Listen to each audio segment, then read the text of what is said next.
Thanks for joining us for CBN NewsWatch. I'm Heather Sells. And I'm Ephraim Graham. The White House has convened a three-day summit on terrorism, but you won't hear the words Islamic terror mentioned. The summit comes as critics urge the president to face the facts. They want U.S. policy to combat Islamic terrorism, not just random acts of violence. Gary Lane has more. The ISIS summit convenes just days after the gruesome beheading of 21 Egyptian Christians in Libya, and at a time when the Islamic State's reign of terror is spreading. An unconfirmed report suggests ISIS fighters burned 45 people to death in the Iraqi town of al-Baghdadi, a city that was captured by the Islamic State last week. The town is near an airbase where American Marines are stationed. Obama administration critics are voicing concerns about the summit and the administration's response to the ISIS crisis. Some say the president has refused to call ISIS what it is, an Islamic terrorist organization motivated by the Quran to kill Christians, Jews, and others. Also, there is criticism of summit word choices. Instead of calling it a summit on Islamic terror, the administration said the summit's focus is on countering violent extremism. State Department Deputy Spokesman Marie Harf was ridiculed after she made this statement on MSNBC. We cannot kill our way out of this war. We need, in the longer term, medium and longer term, to go after the root causes that leads people to join these groups, whether it's lack of opportunity for jobs. And several Republicans on Capitol Hill have expressed concern over the president's Middle East immigration policy. The president plans to allow thousands of Syrian refugees into the country. Members of the Homeland Security Committee say that raises serious security concerns because many of the Syrians allowed in could be terrorists. They say the government lacks the resources to fully investigate the background of Syrian refugees. Meanwhile, the FBI continues to investigate the possible identity of this masked ISIS leader. He appeared in the Egyptian Christian beheading video. Today, we're on the south of Rome. Intelligence officials are analyzing his face and speech patterns. His accent would suggest that he's from North America. He says south instead of south, so he's not from Canada. All praise is due to Allah. I think he sounds pretty American. Just one of thousands of Westerners and others who have now joined ISIS in the reign of global terror. Gary Lane, CBN News. Franklin Graham is warning that a storm of Islamic persecution is coming against Christians in the West. The founder of Samaritan's Purse wrote a message on Facebook after ISIS terrorists beheaded 21 Christians in Libya. Graham asks why there hasn't been global condemnation from Muslim leaders, saying, "Can you imagine the outcry if 21 Muslims had beheaded by Christians?" The Islamic terrorists released a video of that atrocity with a headline that read, "A message signed with blood to the nation of the cross." Graham says we'd better take this warning seriously, as these acts of terror will only spread throughout Europe and the United States. The storm is coming. France is tracking down hundreds of people believed to belong to terrorist sleeper cells. The country's top security official says 400 suspects have been identified. One of the main concerns for authorities is how to prevent disgruntled criminals or disaffected citizens from being radicalized. At least 2 of the men involved in the Charlie Hebdo terror attack are believed to have been radicalized in jail, as well as the man behind the Copenhagen shootings last weekend. France wants new measures to give intelligence services more leeway to monitor suspects' electronic communications. Ukraine's fragile ceasefire appears to be one-sided. The government says it has pulled out most of its troops out of Debaltseve, while rebels continue their onslaught. President Petro Poroshenko said the Ukrainian army has withdrawn 80% of its force, and the troops are leaving with their heavy weapons and ammunition. On the flip side, Ukraine's military says the Russian-supported rebels launched 5 artillery strikes on Debaltseve overnight, which is a massive violation of the peace accords that were reached last week. Israeli Prime Minister Benjamin Netanyahu says it is his sacred duty to speak to a joint session of Congress about the dangers of a bad deal with Iran. Netanyahu spoke to the American Jewish leaders meeting in Jerusalem Monday. He called Iran's pursuit of nuclear weapons, quote, the most urgent security concern facing the world. The U.S. and other international players are negotiating with Iran over its nuclear program. Netanyahu has been at odds with the White House and the Israeli left wing for weeks over the invitation to address the U.S. Congress. His opponents charge the speech is politically motivated because it comes just 2 weeks before Israeli general elections. But Netanyahu responded to the criticism with 3 questions, saying the very survival of his country is at stake. Why Congress? Why Washington? Why now? Because of the grave dangers posed by the deal that is on the table right now. I don't see this issue in partisan terms. The survival of Israel is not a partisan issue. It concerns everyone. Netanyahu is set to speak to Congress on Tuesday, March 3rd. President Barack Obama said he would have the most transparent administration ever. But some critics say the White House is apparently doing more than any other administration to block transparency. Paul Strand reports on a massive and disturbing crackdown. Government watchdog Hans von Spakovsky says President Obama has signed bills to protect whistleblowers. And yet the administration is doing everything it can, apparently, to retaliate against anyone who reports anything publicly or goes to Congress with evidence that the administration's done something wrong. Eric Holder quit as Attorney General, but not before going after more whistleblowers than any of his predecessors. How many whistleblowers? Well, of some 2,900 cases involving the government in the year 2013, almost half of them, 1,400, had something to do with retaliation against whistleblowers. Eric Holder has opened up more leak investigations than all prior Attorney Generals combined, which is really, that's quite something. George Mason Law School's Richard Kelsey says we need whistleblowers more than ever in a time when the federal bureaucracy is growing so huge and out of control. Whistleblowing is an essential piece now because the government has gotten so strong and so powerful. The reason Congress has been passing more laws to protect whistleblowers is to try to limit the bureaucracy's inevitable efforts at self-preservation. The first thing a bureaucracy does is it attempts to protect itself and grow its power.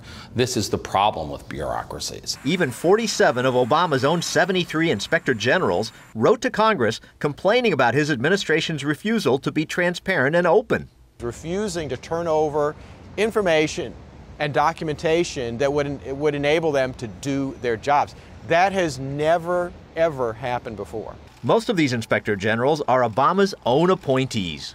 We're supposed to be looking at abusive behavior, fraud, and yet they're the ones complaining about the administration not being transparent. With this executive branch being accused by conservatives and even some liberals of overreaching for power, the danger of its actions to squash whistleblowers is apparent. If you don't protect whistleblowers, then we don't know what's going on in these huge agencies that are creating regulations, that are enforcing these regulations against Americans, and that's why you have to protect whistleblowers. One way the administration is shutting up potential whistleblowers is by using a legal loophole that lets it designate their work sensitive jobs, even if they really aren't. Apparently the government now is using that to designate all kinds of people who are supposedly sensitive so that they can't take advantage of the whistleblower protections, even though they really shouldn't have that designation. And the administration also used one arcane law to sentence to prison the whistleblower who blew the lid off the CIA's use of waterboarding.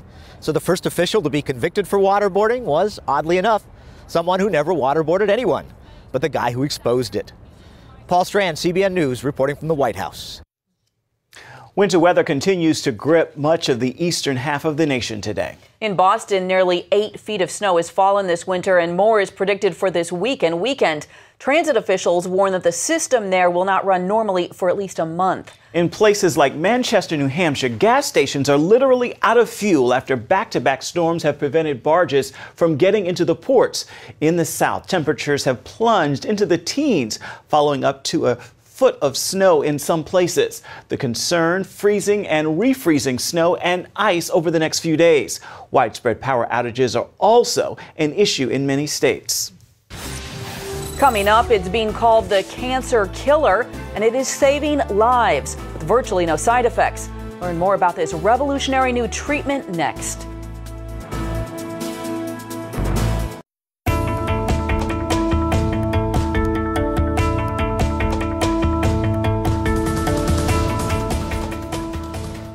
Well, if you want to take some weight off, try adding some fiber to your diet. A new study found people who simply added more fiber lost virtually as much weight as those who followed a more complicated eating plan recommended by the American Heart Association. People in the study ate at least 30 grams of fiber a day, and they didn't get it from supplements, but rather foods like fruit, vegetables, and whole grains. One expert told Health Day that adding those kinds of foods to your diet can help you feel full, so you won't necessarily eat as many unhealthy, fatty, and sugary foods. Sounds good to me. Well, imagine a free cancer treatment with virtually no side effects. Its supporters say carbohydrates feed cancer, and if you eliminate the carbs, you eliminate the cancer. Lori Johnson has the story. Dr. Fred Hatfield is an impressive guy. He's a powerlifting champion, author, millionaire businessman with a beautiful wife. But he'll tell you his greatest accomplishment is killing his cancer, just in the nick of time. The doctors gave me 3 months to live because of widespread metastatic cancer in my skeletal structure. 3 months. 3 different doctors told me that same thing.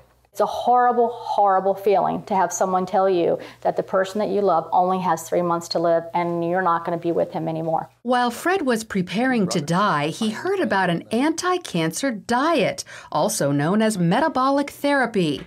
With nothing to lose, he gave it a try and was shocked when it actually worked. And the cancer was gone completely. To this day, there's no trace of it, and it's been over a year. Although it wasn't easy, Fred stopped eating carbohydrates because carbohydrates turn into glucose inside your body. Cancer cells love glucose and need it so badly that if you stop giving it to them, they die. And it just absolutely amazes me that medical science is just now finding this out. Fred's recovery was not a surprise to Dr. Dominic D'Agostino. His team of scientists at the University of South Florida study metabolic therapy. When they removed carbohydrates from the diets of lab mice, the mice survived highly aggressive metastatic cancer, even better than when they were treated with chemotherapy. We have dramatically increased survival with metabolic therapy. So we think it's important to get this information out. And it's not just lab mice. He's also seen similar success in people, lots of them. I've been in correspondence with a number of people, probably at least a dozen people, and over the last 1.5 to 2 years, and all of them are still alive, so despite the odds. And so this is very encouraging. All cells, including cancer cells, are fueled by glucose. But if you deprive them of glucose, they switch to the alternate fuel ketone bodies, all except cancer cells. A defect prevents them from making the switch to using ketone bodies as fuel, and therefore cancer cells can only survive on glucose.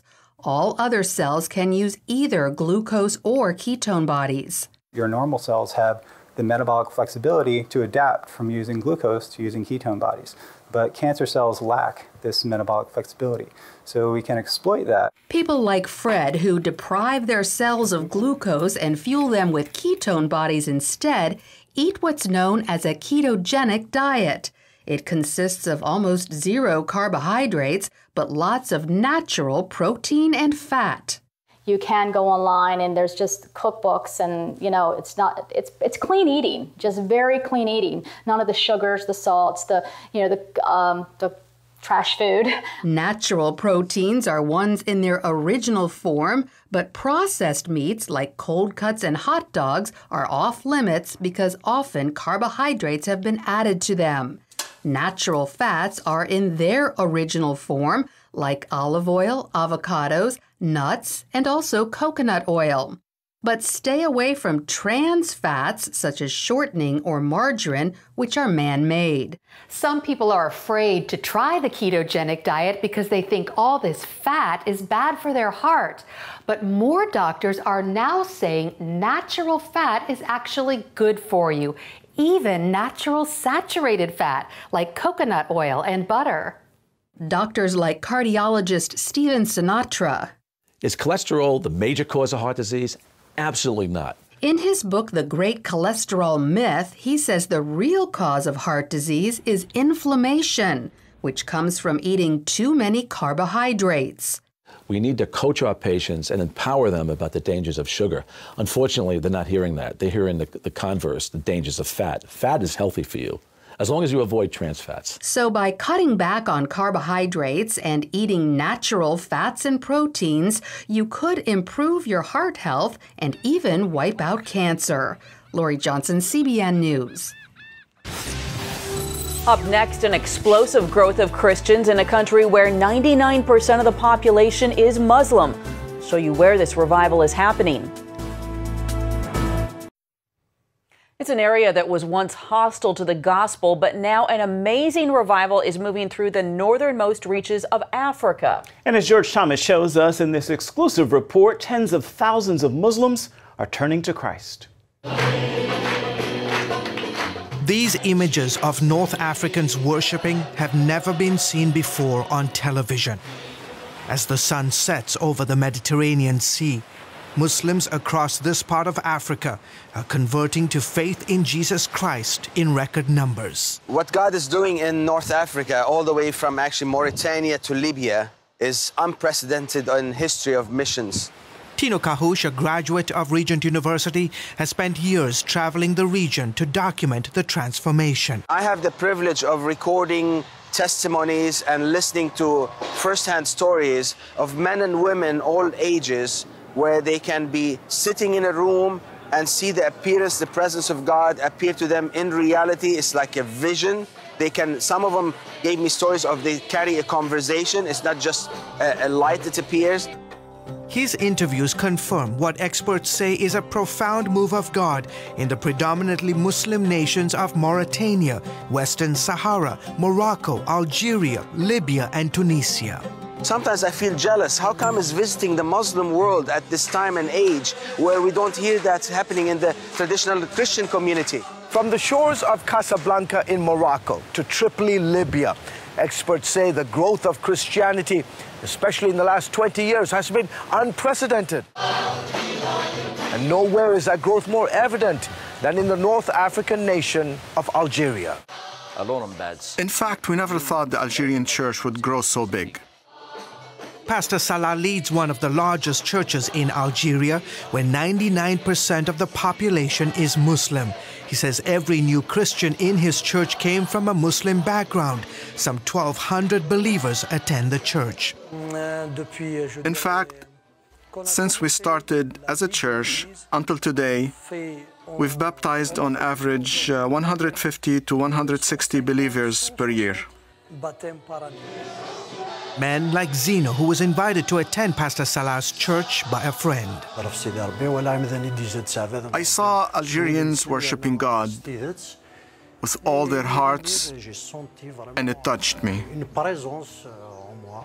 Others like Farhat speak of miraculous encounters. He says he was illiterate and couldn't read the Bible when he accepted the Lord. Then God made a change. Since then, I've read the Bible and understood the Word of God. This is just an example of what God has done in my life, and this is the case of many people here in Algeria. Even though Algeria is overwhelmingly Muslim, the government has given Protestant churches the freedom to register their congregations. It is the first Muslim Arab government who recognized officially churches from Islam.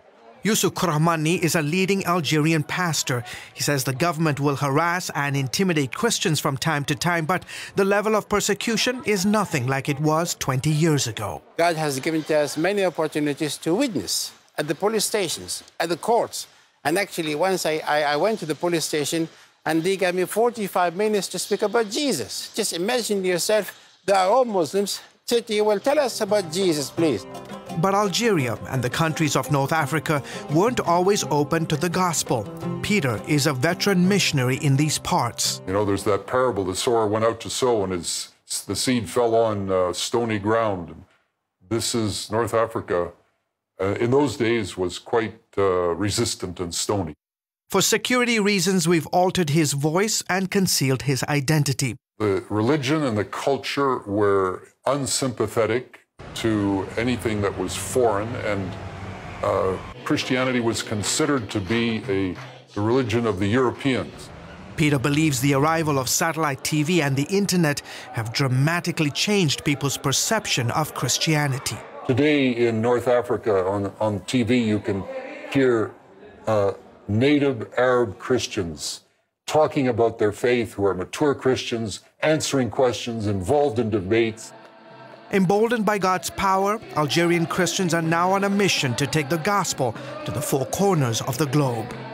God has put in our heart to be able to send 1,000 missionaries by the year 2025. And I really believe maybe one day America will end up with some Muslim converts, missionaries coming to reach out to the Muslims there and other parts as well.